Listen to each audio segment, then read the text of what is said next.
mubarakan alaih kama yuhibbu rabbuna wa yarda. Wa ashhadu an la ilaha illallah wahdahu la syarika lah. Wa ashhadu anna Muhammadan abduhu wa rasuluh sallallahu alaihi wa ala alihi wa sahbihi wa sallama tasliman katsira, thumma amma ba'd. Alhamdulillah, kita memuji syukur kehadirat Allah Azza wa Jal. Kembali kita melanjutkan pelajaran rutin membahas buku tafsir salat. Dan insya Allah di kesempatan kali ini kita akan mengupas tentang bagaimana merenungkan makna gerakan dalam salat.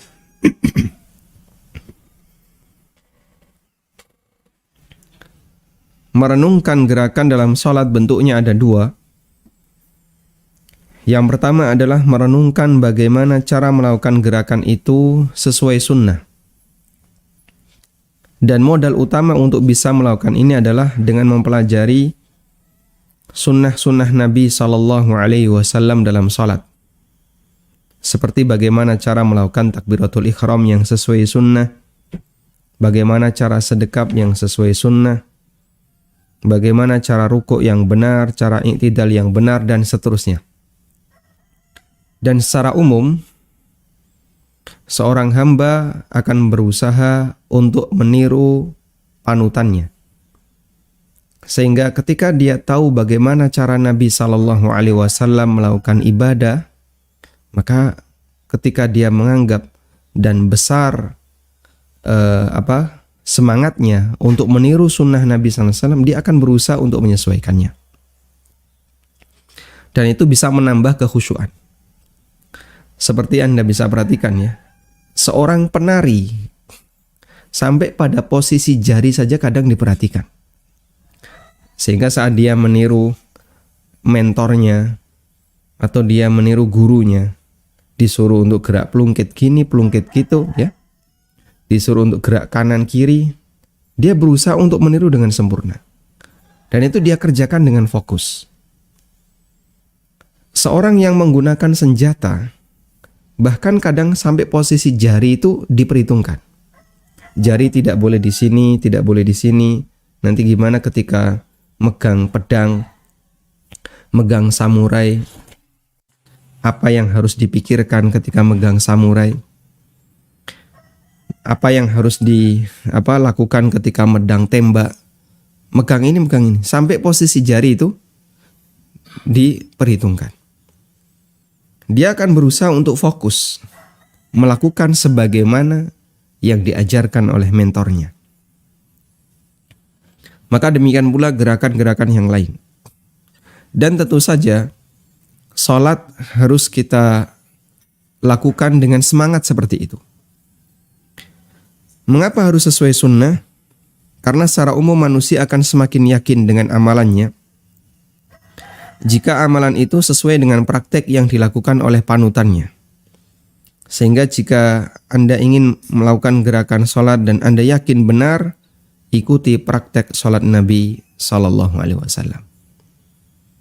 Namun sangat disayangkan, semangat semacam ini tidak sehebat semangat ketika orang mau menirukan gerakan, misalnya gerakan aktivitas tertentu. Gerakan megang senjata, megang pedang, megang apalagi misalnya, atau gerakan menari. Dia bisa semangat untuk meniru gurunya. Tapi giliran salat kadang asal-asalan. Padahal Nabi SAW pernah menegaskan hal ini dalam sabdanya, "Wasallu kama ra'aitumuni usalli." Kerjakanlah salat sebagaimana kalian melihatku salat. Kata kuncinya adalah jadikan gerakan salat kita berdalil. Sehingga Anda bisa berpikir untuk melakukan gerakan sesuai sunnah ketika salat. Insya Allah nanti akan kami sebutkan beberapa rincian sunnah Nabi SAW untuk beberapa gerakan dalam salat. Hanya saja para pembaca yang ingin melihat lebih detail sunnah-sunnah Nabi SAW ketika salat, kami sarankan agar Anda membaca buku Sifat Salat Nabi SAW karya Syekh Imam Muhammad Nasiruddin Al-Albani rahimahullah. Buku ini termasuk salah satu karya ilmiah yang menginspirasi saya untuk belajar sholat lebih serius. Alhamdulillah sudah banyak edisi terjemah dalam bahasa Indonesia. Anda tinggal searching di internet, insya Allah buku itu cukup banyak. Sifat sholat Nabi SAW karya Muhammad Nasiruddin Al-Albani. Baik. Dan ada sedikit cerita tentang buku ini ya. Ada seorang Soidali, ya, seorang apoteker. Beliau bukan termasuk orang yang rajin belajar agama di masa silamnya. Artinya beliau ya orang awam sebagaimana pada umumnya manusia yang mereka tidak memberikan waktu khusus untuk belajar agama. Kemudian satu ketika seusai bekerja, beliau istirahat di sebuah masjid untuk sholat duhur, lalu istirahat. Beliau menemukan ada buku sifat sholat Nabi SAW. Kemudian dibaca buku itu. Akhirnya beliau punya ketertarikan untuk memahami lebih detail tentang bagaimana cara sholat yang benar. Sehingga di kesempatan lain dibaca, sampai selesai buku itu dibaca. Dan beliau punya keinginan agar bisa bertemu dengan penulisnya. Akhirnya berangkatlah beliau menemui Syekh Albani rahimahullah.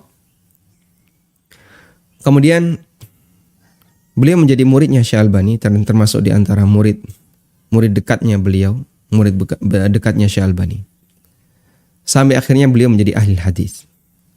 Beliau adalah Syekh Abu Ishaq Al-Huwaini, hafizahullah ta'ala. Ada juga sebagian orang yang dia belajar sifat sholat Nabi SAW, edisi bahasa Indonesia. Kemudian karena tertarik ingin memperbaiki sholatnya, dia baca dari awal sampai akhir. Dia detailkan bacanya, sampai footnote juga dibaca. Dan mulai dari itu ada ketertarikan untuk belajar Islam lebih serius. Sehingga beliau belajar Islam lebih serius, belajar kitab-kitab gundul ya. Akhirnya sampai bisa membaca kitab gundul, baca kitab Arab, dan bisa menerjemahkan. Kemudian juga belajar materi-materi yang lain. Sehingga bermula dari buku sifat sholat Nabi SAW, dia punya ketertarikan untuk belajar agama. Saya menemukan beberapa teman seperti itu, dan alhamdulillah termasuk saya.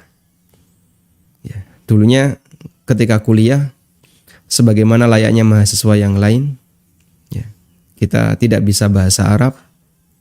Kemudian kegiatannya kegiatan murni kuliah, dan kalaupun ikut kegiatan luar ya kegiatan kampus. Sampai akhirnya saya menemukan buku sifat sholat Nabi SAW yang dimiliki oleh teman saya. Kemudian saya baca, ada ketertarikan untuk mempelajari lebih serius. Akhirnya saya baca buku itu sampai habis. Dan saya berusaha untuk membacanya lebih cepat, sehingga mungkin dalam waktu 3 atau 4 hari saya menyelesaikan satu buku sifat sholat Nabi SAW. Dan sejak saat itu ada ketertarikan untuk bagaimana melakukan sholat sesuai dengan dalil. Sehingga setiap melakukan takbiratul ihram, ingat, ada sunnah Nabi SAW ketika takbiratul ihram posisi tangan seperti ini. Lalu ada sunnah Nabi SAW ketika takbiratul ihram, beliau kadang melakukan jenis A, versi B, versi C. Lalu saya lakukan gantian. Ketika sedekah posisi tangan seperti ini. Ada versi A, versi B. Lalu saya lakukan gantian. Ketika ruku seperti ini. Ketika membaca doa ruku ada beberapa redaksi. Saya baca bergantian. Di sholat ini pakai redaksi A. Di sholat yang itu pakai redaksi B. Lalu sejak saat itu Allah Subhanahu wa ta'ala memberikan hidayah dalam bentuk semangat untuk belajar Islam lebih dalam.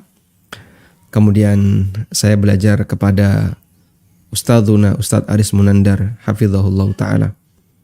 Kitab-kitab yang berbahasa Arab. Alhamdulillah Allah anugerahkan bisa baca bahasa Arab.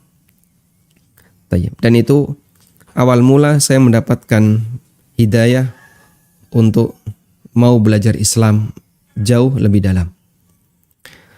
Baik, semoga barangkali Anda juga punya pengalaman yang sama. Sehingga dari memperbaiki sholat, semoga dengan itu Allah Ta'ala memperbaiki amalan-amalan kita yang lain. Karena kita yakin dalam setiap amal yang kita lakukan penuh dengan kekurangan. Dan bagi orang yang punya prinsip, saya tidak mau beramal kecuali yang ada landasannya, itu prinsip yang luar biasa. Karena banyak orang yang gak mau yang prinsip seperti ini. Beramal itu ya terserah saya. Saya mengikuti kiai terserah saya. Saya mengikuti tokoh agama saya terserah saya. Tapi kita beda. Kita beramal dengan prinsip. Saya beramal mengikuti Nabi SAW. Yang itu saya pelajari berdasarkan hadis yang sampai ke kita. Sehingga dengan demikian kita punya semangat untuk memperbaiki setiap amal kita agar sesuai dengan sunnah Nabi SAW. Semangat yang sangat bagus. Sehingga kami sarankan kalau bisa buku sifat sholat Nabi SAW karya Syekh Albani ada di setiap rumah. Ya, ada di setiap rumah masing-masing muslim agar kita bisa mempelajarinya dengan baik. Dan di buku tafsir sholat juga saya cantumkan, namun saya pisah-pisah ya. Misalnya bahas ruku, nanti tata cara ruku, kemudian renungan doa ruku, nanti bahas i'tidal, dan itu kan ada selisih jarak. Artinya diselingi dengan tafsir doa. Tapi kalau sifat sholat Nabi SAW itu kumpulan jadi satu. Khusus bahas masalah gerakan dan sunnah Nabi SAW terkait bacaan. Tayyib. Ini yang pertama. Jadi pengaruh besar ketika Anda ingin memperbaiki sholat agar sesuai sunnah, nanti saat melakukan gerakan, kita itu penuh dengan memikirkan bagaimana cara melakukan gerakan yang benar. Bagaimana cara bersedekap yang benar, bagaimana cara rukuk yang benar. Pikiran itu selalu muncul dalam gerakan-gerakan sholat yang kita lakukan. Yang kedua adalah merenungkan makna dari setiap gerakan yang dilakukan. Allah menurunkan syariat sholat dipenuhi dengan hikmah. Sehingga setiap gerakan yang dilakukan oleh hamba hakikatnya mengandung banyak makna dan hikmah. Meskipun banyak orang yang tidak menyadarinya. Dan di kesempatan kali ini kita akan melihat lebih dekat gerakan demi gerakan dalam sholat, bagaimana hikmah dan makna yang perlu untuk kita hadirkan dan kita renungkan. Baik. Yang pertama adalah hikmah dan makna berdiri ketika sholat. Untuk sholat wajib, posisi berdiri merupakan rukun. Anda garis bawahi, sholat wajib posisi berdiri merupakan rukun. Sehingga kalau ada orang yang sholat wajib, tapi dia duduk tanpa uzur, sholatnya batal. Allah Subhanahu Wa Taala merintahkan orang yang sholat untuk berdiri. Melalui firman-Nya, "Hafidhu 'alas salawati was salatil wusta wa qumu lillahi qanitin." Jagalah sholat 5 waktu, terutama as-salatul wusta, yaitu salat asar. Wa qumu lillahi qanitin, dan berdirilah menghadap Allah qanitin dalam kondisi tunduk. Di situ ada perintah Allah wa qumu lillahi qanitin, dan berdirilah menghadap Allah dalam kondisi tunduk. Sementara dalil dari hadis disebutkan dalam hadis dari Imran bin Husain, pakai sad bukan pakai sin ya. Imran bin Husain radhiyallahu anhu, Nabi SAW bersabda, "Shalli qa'iman, fa illam tastati' fa qa'idan, fa illam tastati' fa ala janbin." Kerjakanlah salat sambil berdiri. Kalau kau nggak bisa, kerjakan salat sambil duduk.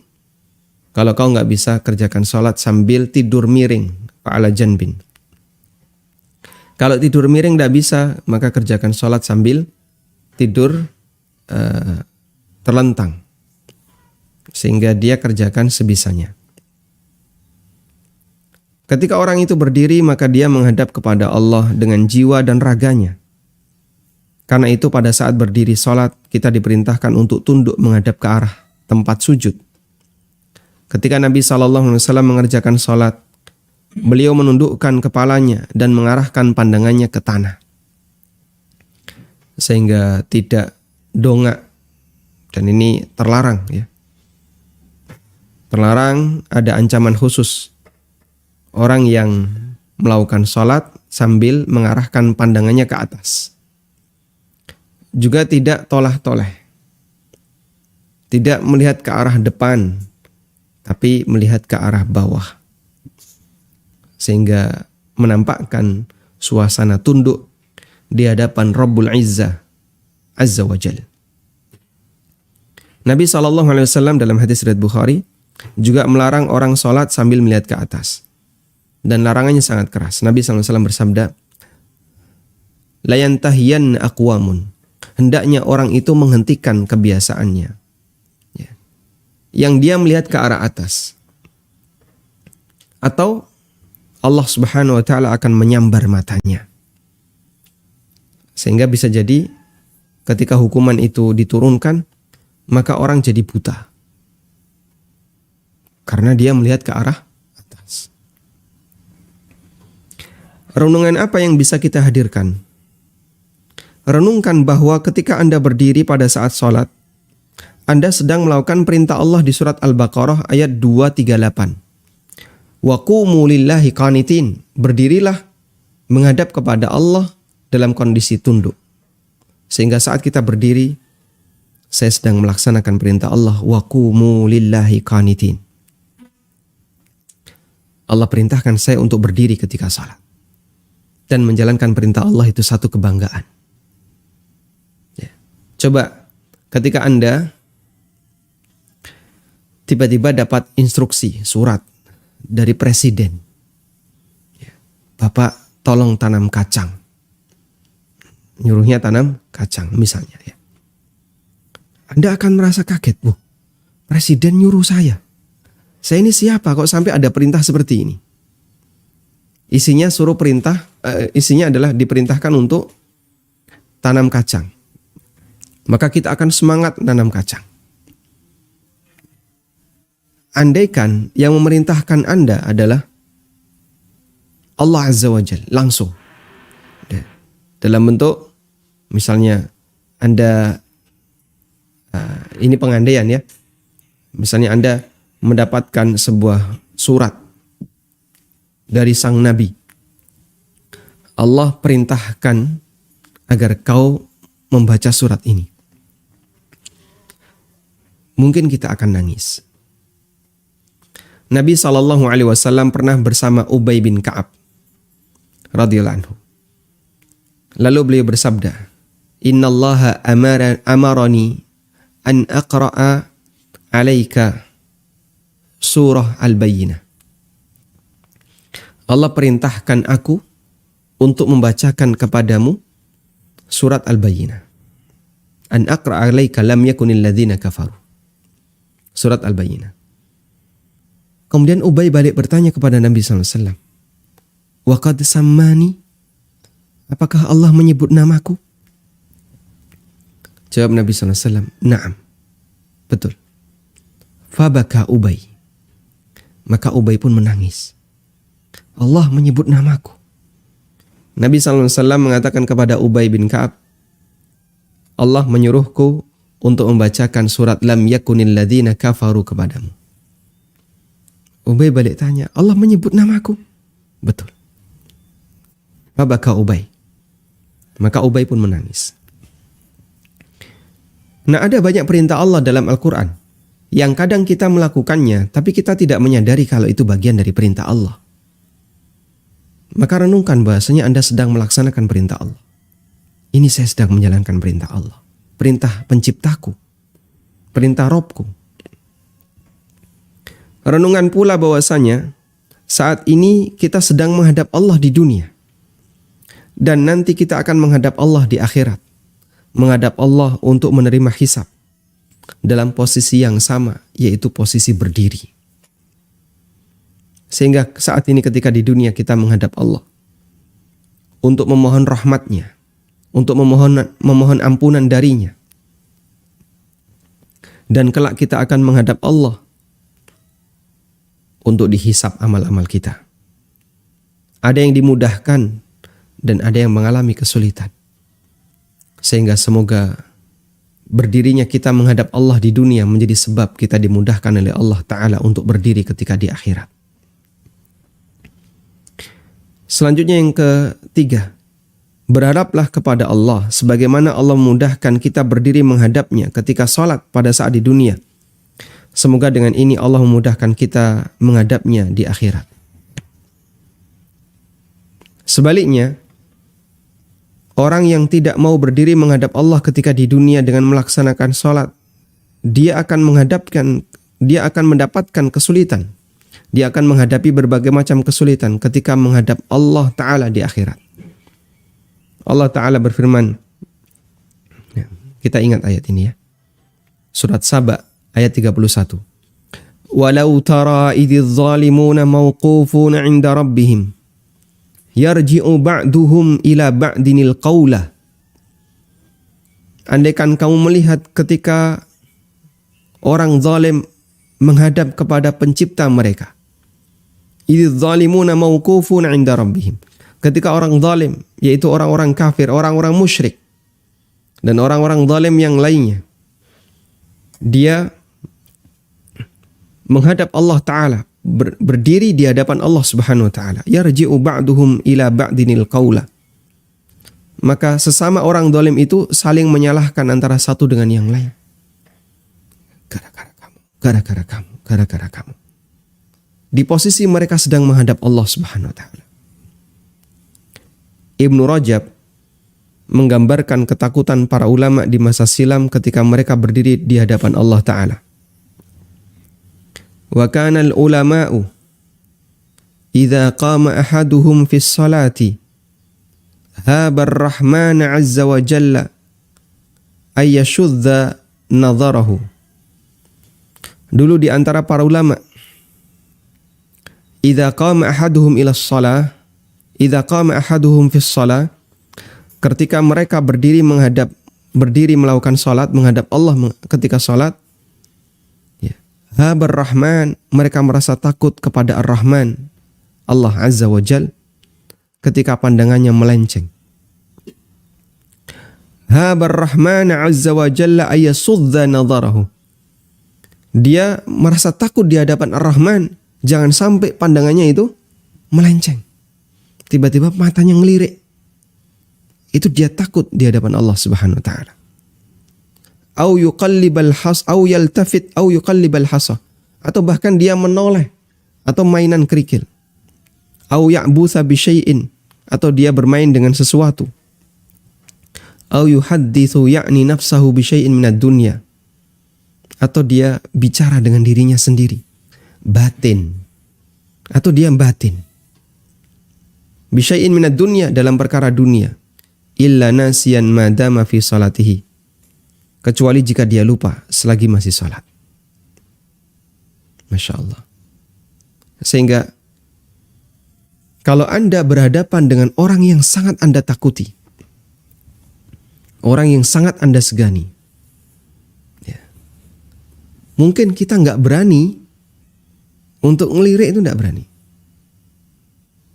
Misalnya kita sedang diminta untuk menghadap kepala sekolah atau Pak Rektor. Karena satu kejadian tertentu kita dipanggil. Kamu harus menghadap Pak Rektor atau kepala sekolah. Lalu kita menghadap. Satu meja dengan beliau. Beliau ada di hadapan kita, kita di sini. Lalu kita ditanya. Tiba-tiba kita menoleh. Kadang kan kepala sekolah atau Pak Rektor akan mengingatkan. Ditanya kok orang madep. Ditanya kok nggak menghadap. Kok malah tolah-toleh. Baik.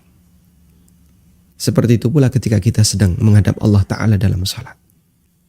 Anda sedang menghadapi Ar-Rahman Azza wa Jal. Zat yang menciptakan kita, yang memberi rizki kita. Maka saat kita menghadap kepadanya, jangan sampai kemudian pandangan kita menoleh, ngelirik, fokus di satu tempat, yaitu tempat sujud. Dan hadirkan suasana bahwasanya kita sedang menghadap Rabbul Izzah. Lalu batin kita juga fokus. Jangan sampai batin itu lari kemana-mana. Karena Allah juga melihat batin. Kalau di hadapan manusia, mungkin batin bisa lari kemana. Lalu kita batin juga. Ya. Tapi kalau di hadapan Allah Ta'ala, Allah melihat lahir batin kita. Tayyib. Ini yang bisa kita hadirkan ketika kita berdiri saat sholat. Dan inilah jamaah yang saya maksud ya. Menghadirkan renungan ketika melakukan gerakan untuk tipe yang kedua setelah kita melakukan gerakan itu sesuai sunnah Nabi SAW. Selanjutnya yang kedua, memahami makna mengangkat tangan ketika takbir. Kenapa kita perlu mengangkat tangan? Ada cerita ya dari Pak Yunahar Ilyas rahimahullah rahmatan wasi'ah. Ada orang Eropa yang masuk Islam ya. Kemudian dia kebingungan, kita kalau sholat itu ngapain ya, ruku, nanti berdiri lagi, terus sujud, nanti duduk, terus tasyahud, saat tasyahud kita begini, itu ngapain? Apakah ini itu seperti antena begitu yang menghubungkan sinyal dari kamu kepada Tuhan? Ya. Kemudian kata beliau, ada dai yang menjelaskan begini. Kamu kalau masuk Islam, apakah mau melaksanakan sholat? Ya mau, karena itu kan perintah dalam Islam. Tapi sholatnya kenapa harus seperti itu? Kalau kamu sholat, apa yang kamu lakukan? Ya begini. Nah seperti itu pula. Begini itu artinya apa? Menyerah. Kayak orang ditodong pistol ya. Angkat tangan dia, menyerah. Nah orang kalau sudah menyerah, suruh angkat tangan, menyerah. Selanjutnya dia disuruh apapun, nurut nggak? Oh nurut. Sudah angkat tangan, menyerah. Nunduk. Jongkok. Tengkurap. Karena kalau enggak, ditembak nanti. Karena dia sudah angkat tangan. Nah, sholat juga seperti itu. Kamu sudah angkat tangan, menyerah. Nah, sekarang giliran kamu disuruh ngapain, harus nurut. Gitu ya. Maka nggak usah dipikirkan. Yaitu cerita dari beliau rahimahullah. Mengangkat tangan dilakukan oleh Nabi SAW ketika takbiratul ihram, ketika rukuk, ketika i'tidal, dan ketika bangkit dari duduk tasyahud awal. Dan terkadang beliau juga mengangkat tangan saat turun sujud. Nanti akan kita bahas itu. Nabi SAW mengangkat kedua tangannya terkadang setinggi pundak dan terkadang setinggi telinga. Kadang setinggi pundak, kadang setinggi telinga. Dari Ibnu Umar radhiyallahu anhu, beliau menceritakan, anna Rasulullah sallallahu alaihi wasallam kana yarfa'u yadayhi hadwa mankibaihi idza iftataha as-shalah. Nabi sallallahu alaihi wasallam mengangkat kedua tangannya setinggi pundak beliau. Idza iftataha as-shalah, ketika beliau mulai salat. Allahu akbar. Dan Anda melakukan ini dengan merenungkan, ini sesuai hadis Ibnu Umar. Riwayat Bukhari Muslim. Ya tapi enggak harus ngomong kayak gitu ya. Tapi Anda ingat, ini ada hadisnya, ini ada hadisnya, ini ada hadisnya. Maka sholat kita akan lebih bernilai. Malik Ibnul Huwairits radhiyallahu anhu, beliaulah sahabat yang meriwayatkan hadis wasallu kama ra'aitumuni usolli. Hadis yang sangat terkenal ya. Sallu kama ra'aitumuni, sallu kama ra'aitumuni usolli. Gitu ya. Apa yang dimaksud muni usolli? Mengucapkan usolli. Kata salah satu tokoh ya. Dan itu plesetan terhadap hadis. Waliyadzubillah. Kadang ada orang melakukan plesetan terhadap Al-Quran dan hadis. Ada salah satu tokoh yang dia ngerokok. Dan dia mengatakan begini, siapa bilang rokok itu haram? Allah kan bilang, warka'u ma'ar raki'in. Merokoklah kamu bersama orang-orang yang ngerokok. Warka'u ma'ar raki'in. Subhanallah dari ucapan semacam ini. Warka'u padahal artinya adalah perintah untuk rukuk. Rukuklah kamu ma'ar raki'in bersama orang-orang yang rukuk. Waliyadzubillah. Jangan sampai kita meniru yang seperti ini. Baik. Kembali ke hadis Malik ibn al-Huwairits radhiyallahu anhu. Beliau menceritakan, Ra'aitu Rasulullah sallallahu alaihi wasallam yarfa'u yadayhi idza kabbara. Aku melihat Rasulullah sallallahu alaihi wasallam mengangkat kedua tangannya ketika takbir. Wa idza raka'a, dan ketika ruku'. Wa idza rafa'a ra'sahu minar ruku' hatta balagha furu'a udhunayhi. Dan ketika beliau mengangkat kepalanya dari ruku', hatta balagha, hingga setinggi udhunaihi, kedua daun telinga beliau. Sehingga saat mengangkat tangan, menurut hadis Malik ibn al-Huwairits, mengangkat tangan itu setinggi telinga. Kalau menurut hadis Ibnu Umar, mengangkat tangan setinggi pundak. Dan dua-duanya dibolehkan. Kalau digabung boleh nggak, Pak?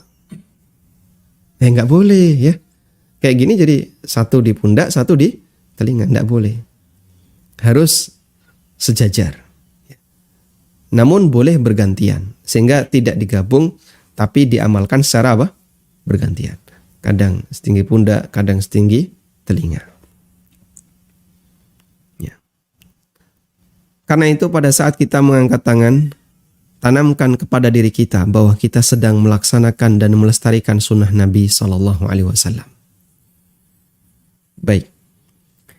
Sekarang kita akan lihat apa hikmah mengangkat tangan. Ulama berbeda pendapat dalam menjelaskan hikmah mengangkat kedua tangan ketika sholat. Imam An-Nawawi, ulama madhab Syafi'iyah yang meninggal tahun 676 Hijriyah, Abu Zakaria Yahya bin Sharaf An-Nawawi. Beliau dilahirkan di kota Nawa, Suriah. Ahli hadis, ahli fikih, ahli bahasa, salah satu ulama besar madhab Syafi'iyah.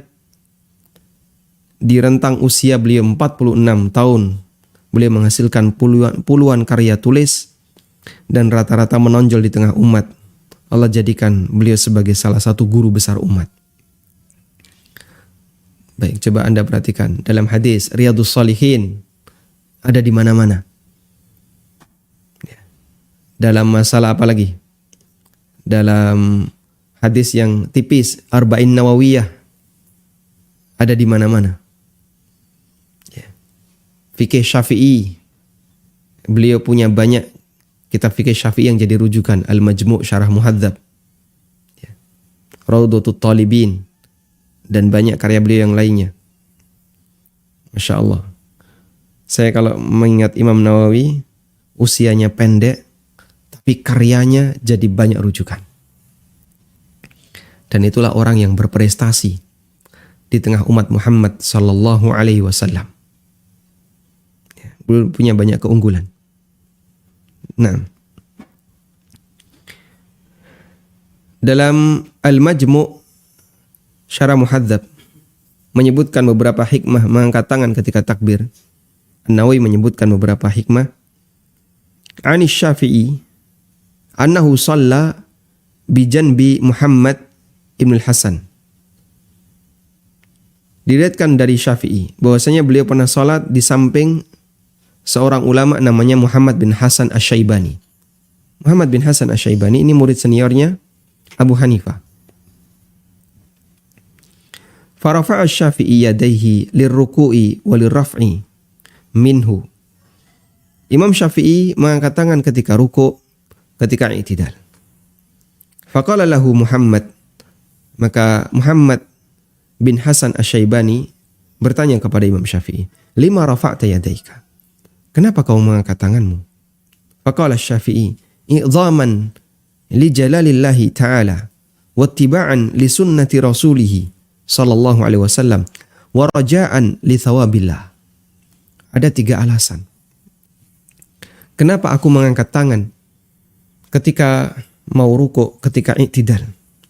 Untuk mengagungkan Allah Azza wa Jalla. Jadi mengangkat tangan itu sebagai bentuk pengagungan di hadapan Allah Azza wa Jalla. Allahu Akbar. Sami Allahu liman hamidah. Yang kedua, mengikuti sunnah Rasulullah SAW sebagaimana dalam beberapa hadis tadi. Yang ketiga, mengharapkan pahala dari Allah Azza wa Jalla. Kemudian An-Nawawi melanjutkan, wa qala At-Tamimi, kata At-Tamimi min ashabina, termasuk ulama madhab kami, yaitu Syafi'iyah. Dalam kitabnya At-Tahrir, Syarah Sahih Muslim. Syarah Sahih Muslim yang terkenal juga Syarah Sahih Muslim An-Nawawi.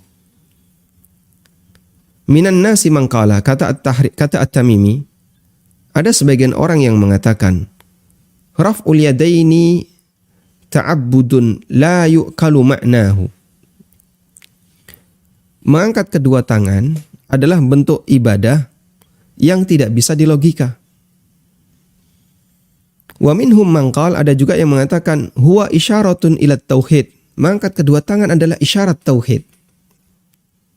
Wa qala Al-Muhallab bin Abi Safrah Al-Maliki, dan kata Imam Muhallab, salah satu ulama mazhab Malikiyah, dalam syarah Sahih Bukhari, hikmatur raf'i inda al-ikhram ayyarahu man la yasma'u takbira fayu'lama dukhuluhu fis salati fayuqtada bihi.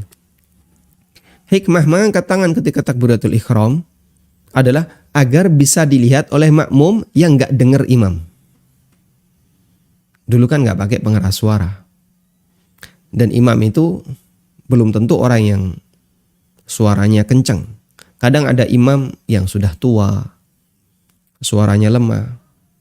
Sehingga dalam satu masjid yang softnya panjang, imam mengucapkan Allahu Akbar, yang dengar paling sejarak misalnya 3-2 meter.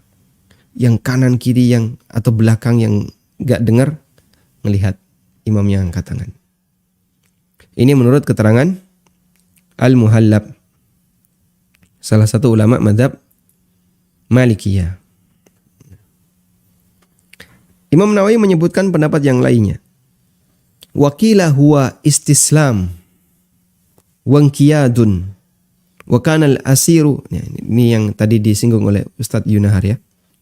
Wa kana al-asiru idza ghalaba madda yadayhi alamatun listislamihi. Bahwasanya mengangkat tangan adalah istislam, tanda bahwasanya dia itu pasrah dan tunduk, tanda dia itu menyerah. Wa kanal asir, dan namanya tawanan, ketika dia kalah, idza guliba madda yadahi, dia akan mengangkat kedua tangannya ya, sebagai penanda kalau dia itu mengalah, dia pasrah.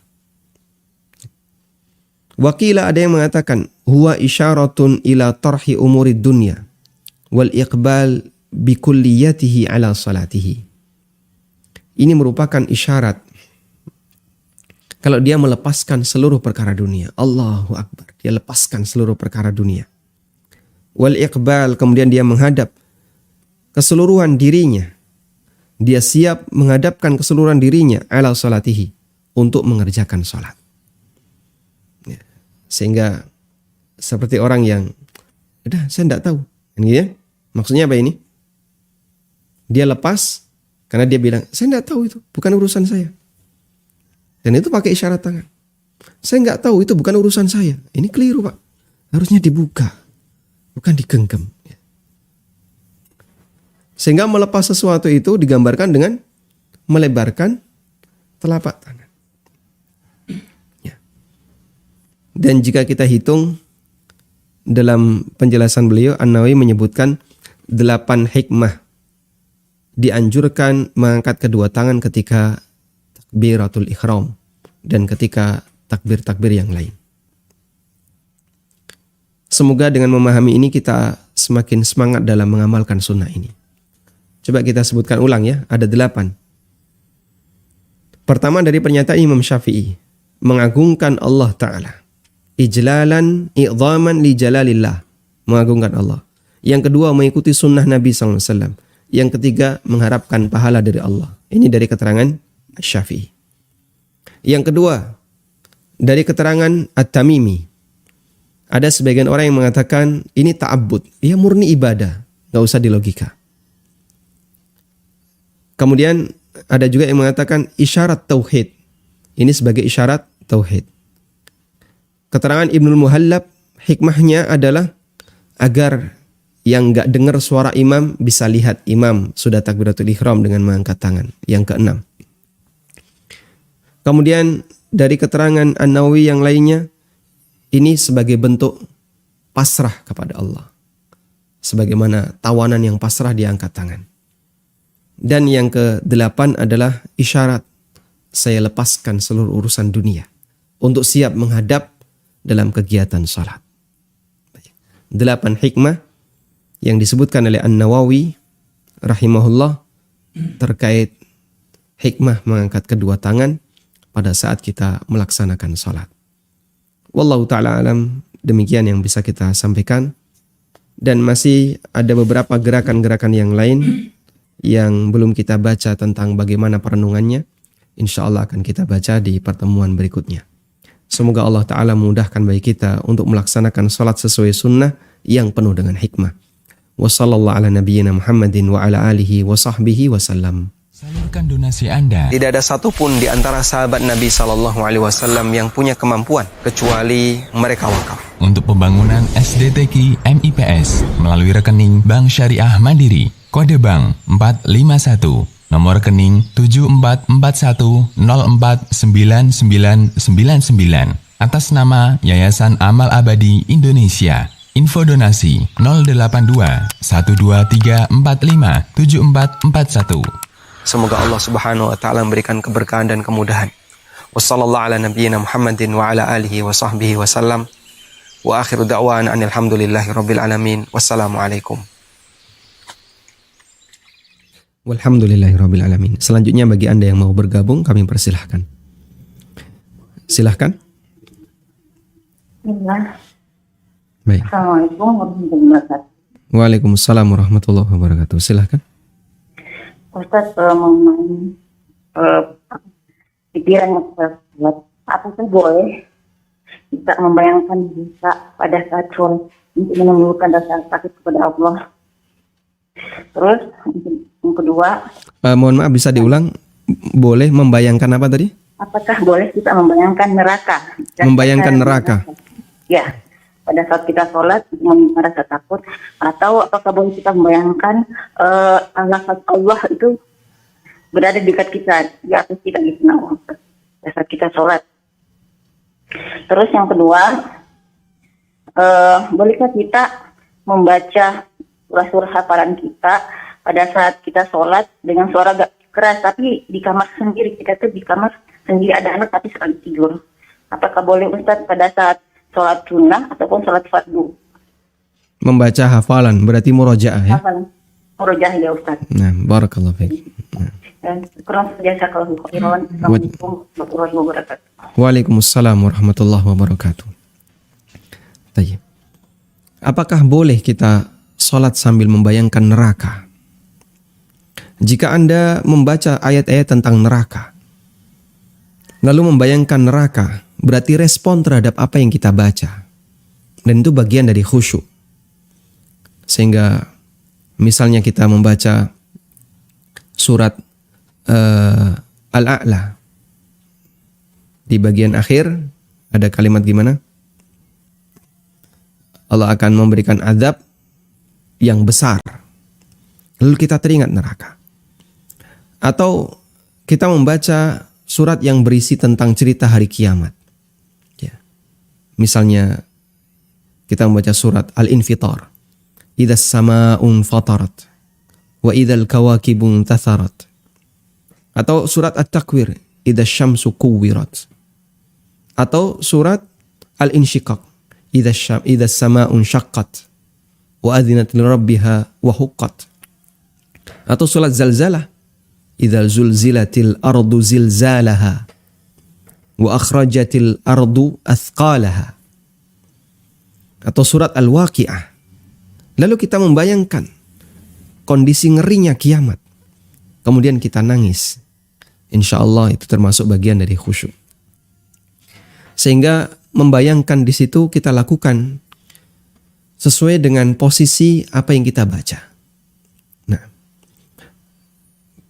tapi kalau misalnya kita sedang membaca ayat tentang apa misalnya, tentang hukum tertentu, ayat riba misalnya, bisa juga ini kaitannya dengan hukuman ya. Atau ayat tentang sholat, ayat tentang puasa. Ya ayyuhalladzina amanu kutiba alaikumusyamu kama kutiba alal ladzina min qablikum. Tapi Anda membayangkan neraka, ya nggak nyambung. Sehingga malah kita tidak sedang membayangkan apa yang kita baca. Nah, sehingga membayangkan neraka sesuai dengan posisinya. Ada seorang ulama ya, atau beliau termasuk orang soleh ahli ibadah, yang beliau digelari sebagai qatilul Quran, orang yang terbunuh karena Quran. Kok bisa? Jadi beliau ini orang baka, gampang nangis, gampang terenyuh ketika mendengar ayat-ayat yang berbicara tentang surga dan neraka. Dan itu sudah dikenal oleh masyarakat. Sampai ketika beliau sholat, imamnya itu memperhatikan, ada nggak orang ini ketika sholat jamaah? Kalau ada, maka imam akan membaca ayat-ayat yang berbicara tentang hukum, yang tidak menyinggung surga dan neraka. Tapi kalau nggak ada, imam akan membaca ayat-ayat tentang surga dan neraka. Kemudian suatu ketika, sang imam melihat ke arah makmum, memperhatikan, kayaknya nggak ada orang ini. Akhirnya sang imam membaca surat yang berisi tentang surga dan neraka. Tiba-tiba di belakang terdengar suara tangisan. Tangisan yang sangat, ya, tangisan sengguk-sengguk. Akhirnya selesai sholat orang ini pingsan. Terus tidak lama kemudian beliau meninggal dunia. Rahimahullah rahmatan wasi'ah. Makanya dikasih gelar qatilul Quran. Nah, itulah yang saya maksud tadi. Kita membayangkan akhirat, kita membayangkan surga dan neraka sesuai dengan tema ayat yang kita baca. Kemudian yang kedua, bolehkah kita mengulang bacaan atau murajaah, mengulang hafalan dalam salat? Jawabannya boleh. Karena membaca Al-Quran dengan bacaan-bacaan yang kita hafal, waqra' ma tayassara laka minal Quran, pesan Nabi sallallahu alaihi wasallam, baca ayat Al-Quran yang sudah kau hafal. Dan termasuk di antara bagian itu adalah kita mengulang hafalan kita. Wallahu a'lam. Nah. Silahkan. Assalamualaikum Ustaz. Waalaikumsalam warahmatullahi. Silahkan. Semoga Allah mengingatkan Ustaz selalu. Amin walaka bimithlin. Ini Ustaz, gimana hukumnya kalau bersedekah atau berinfak untuk niatnya untuk hati, agar hati ini bisa khusyuk. Boleh apa enggak Ustaz? Baik. Penjelasan syukur Allah warahmatullahi wabarakatuh. Bolehkah kita bersedekah dengan niat agar sholat itu bisa khusyuk? Kita berharap agar bisa beribadah dengan baik dengan melakukan ibadah pengantar sebelumnya. Itu diperbolehkan. Ya. Makanya Allah Subhanahu wa taala sediakan semua sholat wajib itu ada qobliyahnya. Baik bentuknya qobliyah yang berkaitan dengan sholat itu atau qobliyah yang berkaitan dengan kegiatan sebelum sholat. Semua sholat wajib ada.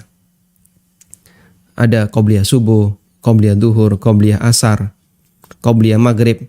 Isya bagaimana? Isya ada sholat antara dua adzan dan iqamah. Sholat ketika masuk masjid, tahiyatul masjid. Sholat ba'diyah wudhu sebelum melaksanakan sholat isya. Sehingga semua sholat 5 waktu boleh melakukan qobliyah. Tapi kalau ba'diyah kan ada yang enggak. Subuh enggak ada ba'diyahnya, asar enggak ada ba'diyahnya. Tayyib. Tujuannya apa? Melakukan ibadah dan sebelumnya sudah ada muqaddimah ibadah sebelumnya. Itu menjadi salah satu faktor pendorong agar ibadah kita yang utama ini menjadi semakin sempurna. Baik. Dulu Allah perintahkan agar orang yang mau menghadap Nabi SAW untuk bersedekah. Ya. Allah sebutkan itu dalam Al-Quran ya. Ya ayyuhalladzina amanu idza najaitumur rasula faqaddimu baina yaday najwakum sadaqah. Wahai orang-orang yang beriman, kalau kamu mau bermunajat dengan Nabi, maksudnya adalah konsultasi menghadap Rasulullah SAW, faqaddimu baina yaday najwakum sadaqah, maka dahului sebelum kalian bertemu Nabi SAW, dahului dengan sedekah. Akhirnya orang kalau mau ketemu Nabi SAW, dia harus punya modal dulu. Sedekah dulu baru ketemu Rasulullah SAW. Bukan sedekah kepada Nabi ya. Nabi SAW nggak boleh menerima sedekah. Tapi dia sedekah kepada fakir miskin. Kemudian ayat itu dinasakh, dihapus dengan lanjutan ayat. A'ashfaqtum an tuqaddimu baina yaday najwakum sadaqat. Apakah kalian merasa keberatan ketika mau ketemu Nabi SAW harus didahului dengan sedekah? Dan karena faktor itu, kemudian aturan itu tidak diberlakukan. Kata Ali bin Abi Thalib, karena antara perintah sedekah dengan ayat nasakhnya yang menjadi penghapusnya itu pendek waktunya. Kata Ali bin Abi Thalib, tidak ada orang yang mengamalkan ayat ini kecuali aku. Beliau langsung sedekah antara setengah atau 1 dinar gitu, karena mau ketemu Nabi SAW. Setelah itu turun firman Allah yang menghapus tadi. Sehingga untuk menghadap Rasul SAW didahului dengan sedekah, ada sebagian ulama, di antaranya adalah Syekhul Islam Ibnu Taimiyah. Beliau sebelum Jumatan itu selalu didahului dengan sedekah. Beli makanan kasih orang. Atau ngasih duit ke orang. Dan kata beliau, jika Allah perintahkan orang sebelum menghadap Allah, sebelum menghadap Rasulullah SAW untuk sedekah, meskipun ini sudah dihapus, maka kalau kita mau menghadap Allah, kita sedekah dulu. Sehingga nggak jadi masalah Anda misalnya bersedekah dengan niat agar nanti ketika sholat bisa semakin khusyuk. Wallahu a'lam.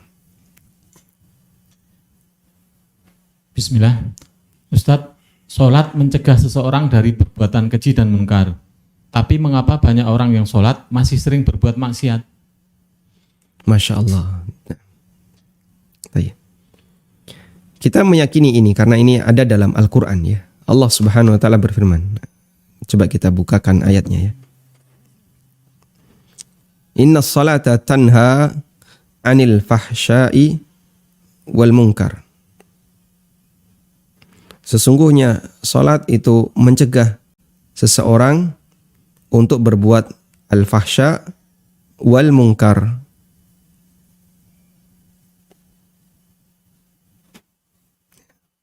Ada di surat apa?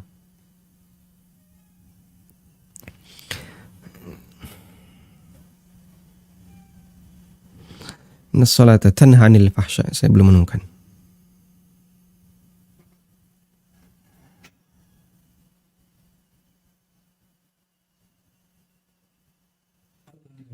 Al-Ankabut ayat 45. Baik. Ada di firman Allah Subhanahu wa taala surat Al-Ankabut ayat 45. Ya. Inna salata tanha 'anil fahsya'i wal munkar wa la dzikrullahi akbar. Wallahu ya'lamu ma tasna'un. Sesungguhnya salat melarang seseorang untuk berbuat keji dan mungkar dan merupakan zikrullah akbar yang terbesar. Wallahu ya'lamu ma tasna'un. Dan Allah mengetahui apa yang kalian perbuat. Lalu apa makna dari ayat ini? Padahal kita tahu banyak orang yang sholat tapi rajin berbuat maksiat. banyak orang yang sholat tapi masih rajin berbuat maksiat setelah sholat. Pertama, kita perlu meyakini ayat ini pasti benar. Tidak mungkin salah. Kenapa? Karena dia adalah firman Allah Azza wa Jalla, firman Allah Ta'ala. Sehingga nggak mungkin ayat ini salah.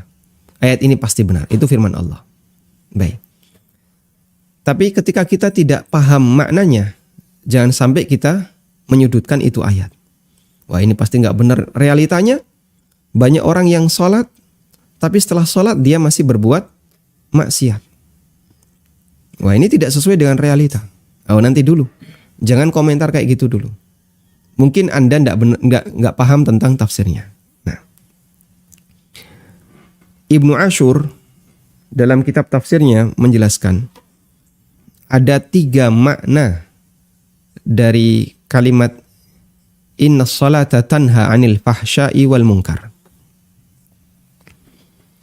Makna itu ada 3 ya. Makna sholat mencegah dari perbuatan keji dan mungkar. Sholat mencegah kemungkaran. Gini aja ya. Sebenarnya kalimat yang lebih tepatnya sih bukan mencegah. Tanha itu artinya melarang. Tanha artinya melarang. Sholat melarang orang untuk berbuat mungkar. Ada 3 makna kata Ibnu Ashur. Makna yang pertama adalah dilihat dari kegiatan sholat itu sendiri. Dilihat dari kegiatan sholat itu sendiri. Makna yang kedua adalah status sholat.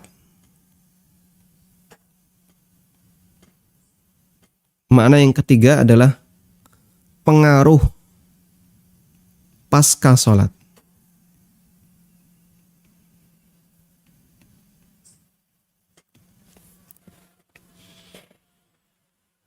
Makna yang pertama, sholat itu mencegah dari perbuatan keji dan mungkar.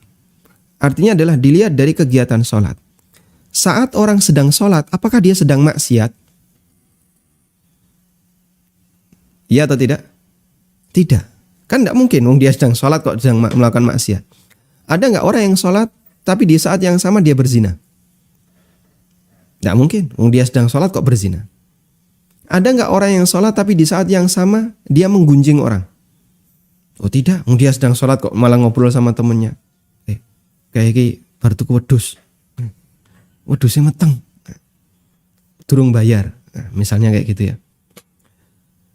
Ada nggak orang yang sholat sambil sholat dia ngereningi orang lain? Tidak ada. Ketika orang sedang berkegiatan sholat, di saat dia sedang sholat, dia nggak melakukan maksiat. Sehingga kegiatan sholat itu melarang orang untuk berbuat maksiat. Satu contoh misalnya, ada orang sedang main sepak bola, gitu ya. Kemudian supporter banyak sekali di situ. Terdengar azan. Andai kan mereka semuanya itu nurut pada azan. Oh azan, kita berhenti sejenak sholat jamaah semuanya. Padahal di saat mereka sedang rame-rame tadi ada yang teriak-teriak, mungkin ada yang sedang ciwit-ciwitan dengan temannya. Di saat sholat mereka terhenti melakukan keramaian itu ibadah kepada Allah. Ya, masih lagi mojok. Di mana? Masjid kampus. Terdengar azan. Terus ngapain? Ya, takmir kan persiapan. Dia pasti akan malu. Kalau terdengar azan, kemudian sholat dimulai, dia tetap mojok. Malu kan dia? Pasti yang putra langsung ke tempat wudhu putra, yang putri ke tempat wudhu putri. Terus mereka sholat. Dengan sholatnya, pacaran masih berlangsung nggak? Berlangsung nggak pacarannya? Tidak, terhenti sejenak dengan sholat. Inna sholata tanha anil fahsya'i wal munkar. Sehingga sholat itu mencegah dia untuk melakukan perbuatan keji dan mungkar. Baik. Sehingga kegiatan sholat itu sendiri adalah kegiatan yang sedang beribadah kepada Allah sehingga dia terhalangi untuk berbuat maksiat. Dan ada keterangan dari Syekhul Islam. Saya ada catatan tentang itu ya, saya carikan.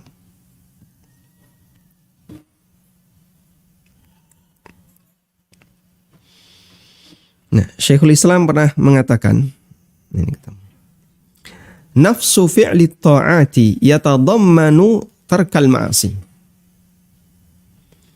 Melakukan ketaatan, ketaatan itu sendiri berisi meninggalkan maksiat. Wa nafsu tarkil ma'asi yatadammanu fi'lat ta'at. Dan orang yang meninggalkan perbuatan kemungkaran, perbuatan maksiat, itu berisi perbuatan ketaatan. Sehingga orang yang melakukan ketaatan, di saat yang sama dia meninggalkan maksiat. Makanya kegiatan ibadah itu menyebabkan orang meninggalkan apa? Maksiat. Jika memang itu betul-betul ibadah ya. Yang kedua, status sholat itu sendiri. Coba perhatikan kalimatnya. Innas salata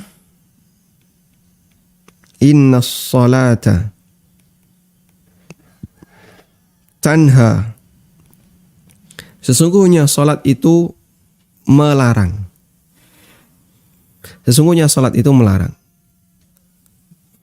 Ibnu Ashur ketika menjelaskan ayat ini beliau mengatakan, Allah tidak mengatakan salat itu menghalangi. Tapi yang Allah katakan adalah salat itu melarang. Dan itu dua hal yang beda. Melarang itu belum tentu apa? Menghalangi. Sama atau beda? Beda ya. Ibu melarang anaknya main PS. Tapi bisa jadi sang anak tetap main PS. Di saat bapak datang, HP diambil. Main game, bukan main PS ya. Di saat bapak datang, ibu melarang anaknya main game. Tapi anaknya main game. Bapaknya datang, gamenya diambil. HP-nya diambil, bukan gamenya diambil. HP-nya diambil. Sudah? Mana mencegah, mana melarang? Ibu melarang. Tapi bapak mencegah. Paham ya? Baik. Kata beliau, yang Allah firmankan, innas salata tanha. Salat itu melarang. Karena dalam isi salat, hamba itu bermunajat. Membaca Fatihah, membaca surat-surat dalam Al-Quran. Yang isinya adalah mau'idhah hasanah, yang isinya hikmah, yang isinya ini. Kemudian dia baca zikir, dia beristighfar, dia memuji Allah. Yang itu semuanya menunjukkan bahwasanya posisi ibadah sholat itu seperti seorang ustadz yang sedang memberikan tausiah. Posisi sholat itu. Sehingga andaikan sholat itu diwujudkan dalam bentuk makhluk, yang dia bisa bicara, maka dia itu berwujud seperti seorang tokoh yang memberikan tausiah. Kamu harus gini, kamu harus gini, kamu nggak boleh gini, kamu nggak boleh gini. Itu status sholat. Cuman masalahnya orang ini apakah nanti mau nurut terhadap nasihat sholatnya ataukah tidak, itu urusan belakangan. Paham ya? Saya kasih permisalan. Sang ustadz itu melarang kaumnya, melarang masyarakat, bukan kaumnya. Sang ustadz melarang masyarakatnya untuk melakukan perbuatan keji dan mungkar. Apakah kalimat ini menunjukkan bahwasanya selama ustadz ada di tengah mereka, perbuatan keji dan mungkar tidak terjadi? Oh enggak, masih banyak orang yang berbuat maksiat. Tapi sang ustadz tetap berstatus sebagai sang pemberi larangan untuk melakukan perbuatan maksiat. Ya. Sehingga ini berbicara status. Salat itu statusnya mencegah orang, melarang orang untuk berbuat keji dan mungkar. Baik. Meskipun bisa jadi pelakunya kadang enggak nurut. Nah, pelakunya kalau enggak nurut bukan berarti status salat itu menjadi gagal sebagai pencegah atau sebagai pelarang perbuatan keji dan mungkar. Lihat itu, masyarakatmu, mereka rajin berbuat maksiat, rajin berbuat dosa. Status ustadzmu dilengserkan. Gitu enggak? Tidak. Beliau tetap menjadi seorang dai yang mengingatkan masyarakat untuk menghindari maksiat, melakukan ketaatan meskipun masyarakatnya nggak mau nurut. Apakah kemudian ketika masyarakatnya nggak mau nurut terus status sang dai ini jadi hilang? Tidak. Ada nabi yang dia nggak punya pengikut. Ada nabi yang pengikutnya cuma 3 orang atau lebih. Ada nabi yang pengikutnya cuma 2 orang. Nabi Muhammad SAW pernah melihat kejadian. Beliau diperlihatkan oleh Allah seluruh manusia dari awal sampai akhir. Lalu beliau mengatakan, ada nabi wa ma'ahur rahat. Ada nabi yang cuma membawa beberapa orang. Rahatun itu kurang dari 9. Atau antara 3 sampai 9. Kurang dari 10. Wan nabiyyu wa ma'ahu rajulun wa rajulan. Ada nabi yang cuma membawa 1 pengikut atau 2 pengikut. Wan nabiyyu wa laysa ma'ahu ahad. Bahkan ada nabi yang tidak membawa seorang pun pengikut. Apakah kemudian ketika kaumnya sama sekali tidak mengikuti nabi ini, maka status sang nabi itu menjadi gugur? Jawabannya tidak gugur. Dia tetap berstatus sebagai apa? Nabi. Sehingga sholat tetap berstatus sebagai pencegah atau pelarang. Nanti kalau saya sebut pencegah, mananya jadi berbeda ya. Sholat tetap berstatus sebagai tanha, kegiatan yang melarang orang untuk berbuat keji dan maksiat. Meskipun bisa jadi pelakunya tidak mematuhi sholat. Paham ya? Alhamdulillah. Makna yang ketiga. Inna salata tanha anil fahsya'i wal munkar. Sesungguhnya salat melarang seseorang untuk berbuat keji dan mungkar. Adalah berbicara tentang pengaruh setelah salat. Bahwasanya orang yang salat maka nanti akan memberikan pengaruh. Salatnya akan memperbaiki kepribadiannya, memperbaiki perbuatannya. Tapi ada tapinya. Apa tapinya, Pak? Salat itu adalah salat yang sempurna. Memenuhi setiap rukun, syarat, wajib. Dan ruh salat dihadirkan. Dia khusyuk, dia fokus. Bukan sembarangan, sunnah-sunnahnya dilakukan. Sehingga ketika salatnya sempurna, maka orangnya akan kemudian terpengaruh dengan salat itu. Lalu dia bisa menghindari perbuatan maksiat, menghindari perbuatan haram. Ya. Itu berbicara tentang pengaruh sholat. Cuman kebanyakan orang ketika sholat ya asal-asalan, sehingga saat dia melakukan sholat, ya pasca sholat ternyata sholatnya tidak memberikan pengaruh sama sekali, karena sholatnya adalah sholat yang tidak maksimal. Dan saya kira tafsir yang ketiga ini yang paling banyak dibawakan oleh para da'i, para ustadz di Indonesia ketika ditanya tentang makna inna sholata tanha anil fahsya'i wal munkar. Namun ada 2 tafsir, 1 dan 2 ini yang barangkali penting untuk kita sebutkan juga, bahwasanya makna inna sholata tanha anil fahsya'i wal munkar itu adalah kegiatan sholat sendiri. Ada ibu-ibu masuk masjid nggak pakai jilbab, kemudian pakaiannya misalnya sampai lengan, bawahannya pakai rok setengah betis, bahkan kadang ada yang pakai celana di atas lutut. Tatkala dia sholat, ngapain dia? Apakah kaosnya dibuka?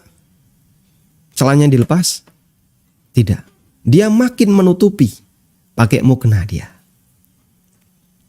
Dia tutupi kepalanya, dia tutupi tangannya, dia tutupi kakinya saat sholat. Sehingga dia membuka aurat di luar sholat, begitu sholat dia nutup aurat. Maka sholatnya apa? Melarang dia berbuat maksiat. Yang kedua adalah status sholatnya. Sholat itu isinya mau'idhah. Sehingga kalau dia diwujudkan sebagai makhluk, maka dia pemberi nasihat. Cuman ada yang mau ngikuti, ada yang enggak. Ya. Sehingga banyak begitu selesai sholat Id, mukna dilepas, terus apa lagi? Ya, kembali membuka aurat. Berarti dia nggak nurut dengan sholatnya.